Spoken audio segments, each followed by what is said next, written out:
talak itu walaupun lulucon menjadi serius. Kecuali memang nyariosna kieu anak tolak anda talak 10, talak 12 karena talak itu paling banyak 3, lalu talak 12 jatuhnya ke 3, tidak jatuh ke 1. Tanya dia tuh Ki komandan. Nah, eta argumen teh cina bisi karena emosi atau Nah, kalau keadaan seperti itu kumaha gitu. Kan? Kalau keadaan emosi sedang mabuk kumaha cenah. Sama talak itu. Ke emosi Nah. itu sama. Menurut Ya, itu yang sesat mazhab Syafi'i. Ya. Tapi ada mazhab yang mengatakan selama dia mabuk, dia dalam emosi tidak sah. Ada. Tapi kalau anak pikir semua itu kita lihat sikom. Islam ini lebih mengedepankan hikmah.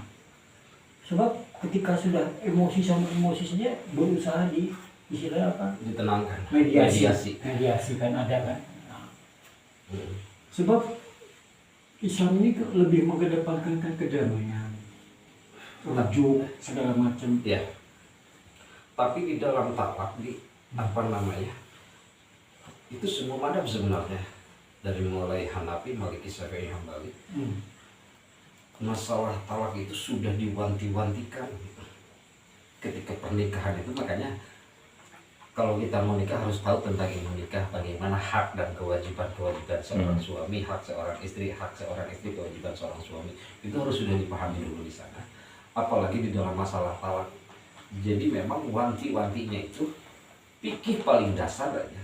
Jangan pernah main-main dengan talak walaupun dengan keadaan emosi. Hukum ini sebetulnya mengedepankan untuk warning, Ya, hati-hatian. Tapi Alah, perjalanannya tapi tetap dibenci. Anda lihat ada hikmah. nah, Contoh Anda mau tanya, menikahi seorang wanita boleh nggak tidak digauli? kenapa? Menikahi seorang wanita, nikah resmi, Nah, boleh nggak digauli? Gak boleh, harus digaulin. Ini kejadian. itu yang Hukumnya, dosa. iya. Tapi ternyata kejadian ketika sepasang suami istri di zaman Sayyidina Husain, ini suami istri saling cinta. Sayyidina Husain tahu, tapi karena istrinya sangat cantik, Yazid merayu suaminya. Mau aku kasih jabatan, aku kasih uang sekian, syaratnya kau ceraikan. Ketika dia berdua ini dalam kondisi kolek keuangan, syaratnya kau ceraikan istrinya. Diturutin sama si suami, cerai. Ketika dicerai, buru-buru sama Sayyidina Husain dinikahkan untuk menyelamatin si perempuan ini dari tangan Yazid. Ini kejadian sejarah mencatat. Iya. Akhirnya ketika si Yazid mendengar si istri dicerai dan sudah diduluin sama Sayyidina Husain, kesal kan, nggak dikasih kedudukan suami. Dia jadi gembel lah, dikasih. Cuma si suami ini ingat dia pernah menitip sekantung uang sama si istri dan dia tahu isinya ini amanah. Datanglah setiap waktu setelah kejadian itu datang ke rumah Sayyidina Husain. Aku boleh menjumpai mantan istri aku, silakan. Ketika ketemu yang pertama ditanya betul dia titip kantung uang itu. Ya betul. Kalian masih saling cinta? Iya. Jawab juga gitu. Tanya kepada mantan istrinya. Aku tidak pernah sentuh sedikit pun. Aku nikah dia untuk menyelamatkan dari tangan Yazid. Dirujukin lagi. Karena Sayyidina Husain misinya penyelamatan. Jadi kadang-kadang kalau Anda lihat Ustaz ya, maaf, Anda tidak meremehkan fikih. Tapi kalau sudah terpaku dengan fikih, kaku, ini hikmah bisa hilang. Jadi ini metode-metode yang ternyata boleh dalam Islam. Tapi kalau kalau sudah talak 3 bi nggak boleh, tetap harus Iya, ini kan Ada memang isi godaan. memang itu di dalam Islam itu yang ada bab di sana. Itu fikih memang murni seperti itu. Tapi setelah fikih itu di situ ada bab tasamu. Tasamu itu toleransi. Iya. Nah, di dalam beginilah kadang-kadang kita aja lah anak gitu kan. Ketika ke Pelabuhan Ratu disuguhin untuk yang namanya rajungan. Menurut anak rajungan halal. Ketika pulang ke kampung ayah tuh keyup. Cek mana haram keyup. Nah beda nak karo rajungan cek keyup. Ada unsur ini mah menguntungkan.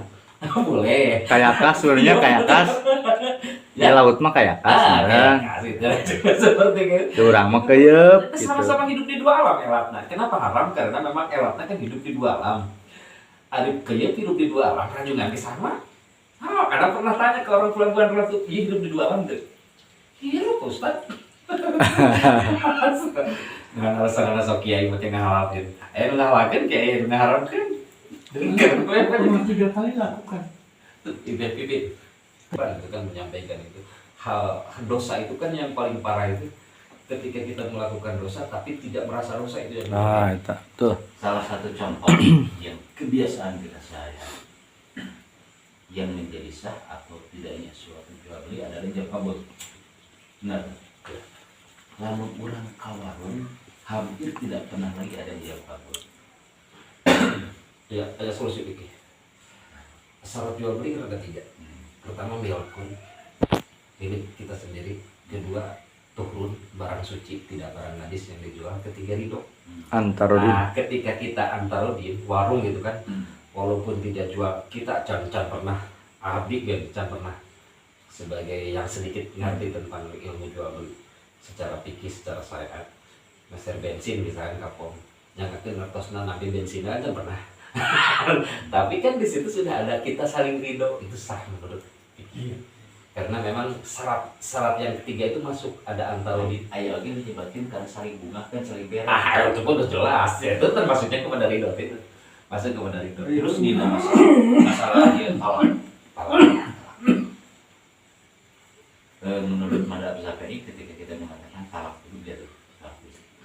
Tapi kan menurut madhab yang lain ada juga yang mengatakan cuma jatuh satu. Itu yang mungkin sebagian dipakai di KUA. Sementara lama kurang di pisang goreng tilu sih, mulai pisang goreng tilu kan jadi kita milih pisang goreng hiji kan itu kalau belinya kalau mana Kau salah, walaupun masalah talak itu bukan main, sangat dihati-hatikan di dalam hukum fikih syariat. Talak itu jangankan serius, kita leluconnya, guyonnya aja jadi talak. Kalau kalau begini mah jadi saya talak ente talak 12 jatuh nanti lu pasti namun pet anta antum anti anak talak itu jadi nanti lu tidak bisa hiji tetap lu soalnya udah bibir ini kan salah satu walaupun salat yang paling gini salat 2 itu memang harus ada tulisan tapi bibir itu bukan main di dalam aja tetap jatuh anak kamu